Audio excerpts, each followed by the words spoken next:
Lisa here from the Cherry on Top and Creative Design Studio, back with another video. We're going to be talking about design papers.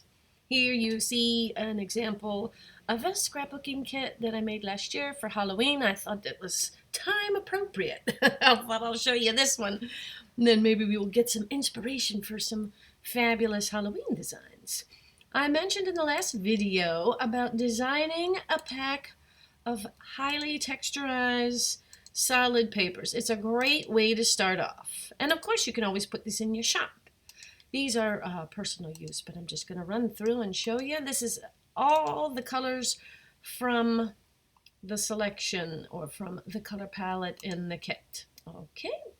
Here I thought I'll show you some design that I made to put texture on paper. I made this little border, and then you have this distressed. This distressed is actually not mine, and it's also personal use, but it makes a really great paper, a design paper, and so I wanted to show you that. Let me show you in use, because on its own I thought it was a little flat, and I just really like that extra border. So let's say we have that solid paper, and then I'm going to put that over the top, and then we'll put one over that just to show you how to work with these layers.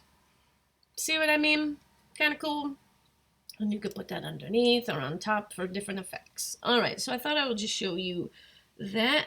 Once you get a whole bunch of textures that are ready to go, set 12 by 12, you'll save a lot of time. I also mentioned before in a previous video how difficult white is often to get a nice texture on. But here you can see I used several layers, and I got a pretty nice textured effect with that. Okay, let's move on to design papers. All I did was take some commercial use spider web, and yeah, I just maneuvered it all throughout my 12 by 12 and came up with this design. And I just plopped it on the back of a design, or a solid paper, sorry, and I put another solid paper, as you can see, over the top. Let me show you. Here it is in layers. There's just my basic design that I started out with. And then here's the paper that I put over the top to give it a huge contrast to the background. And then here you see it all with a texture, and I put a little bit of a bevel, it looks like, on my cobweb as well. And that's how you get this really super texture rich design paper with a theme motive. Always give a couple of themey types of design papers in your packs, if you even have a theme. All right, here's another one. I'm going to show you eventually how to make a design paper like this, step by step. I'll show you that in another video, but we'll start off with more basic things. First, take a look over here at all these layers. We'll get rid of the background. Oh, you can't really see too much there. Here was my edge. Oh boy, I've got all kinds of edges. Look at there. But you know what you'll be able to do is, if you save this layered version and you need to make some more design paper sometime, these are very subtle differences, some of these, you know, it's pretty crazy. But if you save this, you'll be able to use it over and over. Like, look, here's the basic. When I get rid of my ghosties with the mosties, boom, look at that. You have this lovely paper, and you could just very easily design solids or some gorgeous design papers by keeping these layered papers. Then I took that paper and I put it with a wood grain. That's kind of the popular thing to do these days. Here's another designed theme paper with lots of layers. I've got this edging on the side and the grains in the back, and again I put a little bit of bevel. I put a little bevel here on the ghost. I put a little more of a bevel here on the bat. Here's another themey design paper. Like I said, I'll show you how to do that in a future video. Here's another design paper with lots of lovely texture. And here it is in the layers. Just wanted to show you that. And then some other thing you can do, like this is obviously my dots. You could take that, maybe you want it over the top. Maybe you want it over there. Maybe you don't want it at all. This is what I mean. Even that doesn't look too bad. See, when we start taking layers away, even that's not too bad. Even that's a pretty cool paper. So, again, you keep these layered papers and use them over and over and save yourself a lot of time. Okay, you've already seen that one. Again, here is another layered paper. If we get rid of all the layers, not that one.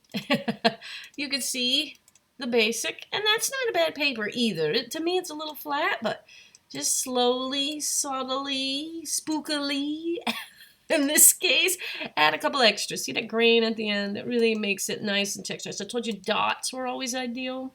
And these tiny design papers are so much easier to use than large design papers like this one. Those large design papers are tough, but I always include a couple just in case someone likes that kind of thing.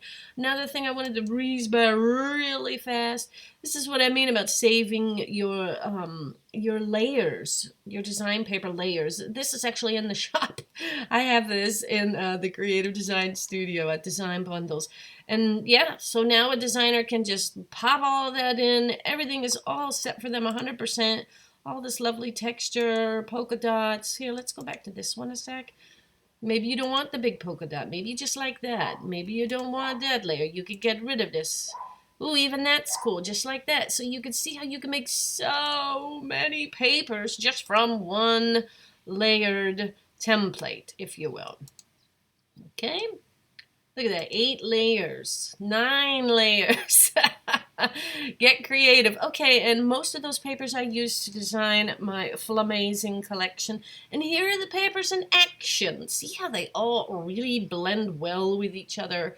It coordinates well. This is a paper, this is a paper, of course, this is paper, this paper. Lots of papers, all coordinating really well together to give a pretty nifty scrapbooking page. Now, once you have your papers, your solids, all set, you can start making little elements just from the solid papers. Go over to your graphics over here, grab things from there, and start making things. Here's a little tag. This is an element that's very popular in scrapbooking. You could have it just with a circle, you could have it oval, but just a tag so they'll be able to journal on it. I highly recommend that. Really simple. Go ahead and get some journal cards going. This could be a tag. This could be a journal card, a regular card. It could be anything, but look how simple. Just clip in your nice texture-rich solid papers. Clip in your lovely texture-rich papers. Add a bevel to your word art and really make it stick out.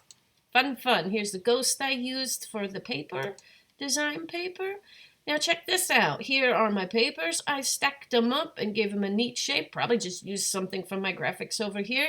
And now I have a frame. Always include frames in your scrapbooking kits and collections so they can frame their photos. Very important. I just wanted to show you, once you've got your elements and you've got your solids together, where was that paper here? Look how easy it would be to design a paper. Okay, there's just my solid as you saw, and now I'm going to put this guy in. Now he's on the bottom there, but let's put him on the top. And then we'll make him really big, and this could just be a paper. Just put him over there, and there. You've got another themed design paper. If you put him underneath the grain, he blends in even better still. So there, that's pretty cool. Some stars in the background would look epic. And a moon, maybe. But anyway, I just wanted to show you how you can get a simple element and a paper, and you could turn it into a design paper. Now, I'm going to keep going with design papers. As you probably know from previous videos, I make templates, scrapbooking templates, digital scrapbooking templates. That's what this is. Usually it's layer, layer, layer, layer, layer. This is just the JPG version of it. But that is the basic template. And you can turn templates into papers. Like I mentioned before as well, show your fans and customers all the many different ways that they can use a template. Here, I took that template that I just showed you. All I did was add a bevel to everything. You can see everything has a little bevel, and a texture. I put in a picture, I put in my title, and boom. So many people don't have a lot of time to scrap, so it's really great to show time-saving examples. And if you can, explain maybe a little bit on the side. And then here, when you have loads of time to scrapbook, you can make pages like this. I don't even want to think how long this page took me. I did turn it into a flag for out front, and it looks amazing. So it was an awesome sublimation project, which we'll also get into talking about. But grab a template, turning into a fantastic sublimation project. Here it is again, as a paper. See, this could be a design paper. I got rid of all the shadows. I added a texture, and in like seconds, I have a design paper that I could put in with my paper kit. If you get rid of the background, now you have a PNG with no background that someone could use possibly for sublimation or to make a card or to scrapbook with as well. Here it is at a journal card, or yeah, depending on what size they print it could be a regular card. And you can always pamper it up a little just by adding some simple shadows and bevels and have a really fancy, nicer looking card. But look at all those different ways that you could use a template. I'm going to show you again. Here is a layered digital scrapbooking template, and here you turn it into a paper. Ta-da! Use all your own colors. Put in whatever texture you want, and this is what the template looks like in action. Fun, fun, with designs that might look familiar to you. Here's another template. This one's super simple. Get rid of those shadows. Boom, bada bing. And you've got a paper. Add some texture, and you got a paper. I'm sure you could turn it into a paper with the shadows too if you want. Another idea I wanted to show you. Yeah, I wanted to get rid of the background. We will select all the layers, and we will get rid of all of the shadows by clearing the layer styles. Now you have a pretty nifty sublimation design. Maybe you don't need those little dots. We can get rid of those. It might be hard to sublimate something like that. There you go. And now you have a pretty nifty sublimation design. Put that on one of those mock-ups with a pillow or something, and just show off all the different things you could do with your templates or your papers. But that's, you know, the birds with the stone thing. That's what you want to work on. If you can make these templates and turn them into all these different things, and turn them into your papers, and turn them into cards, and turn them into tags, whatever. Here's another one. You can see, look at all those layers. Let's see how many layers.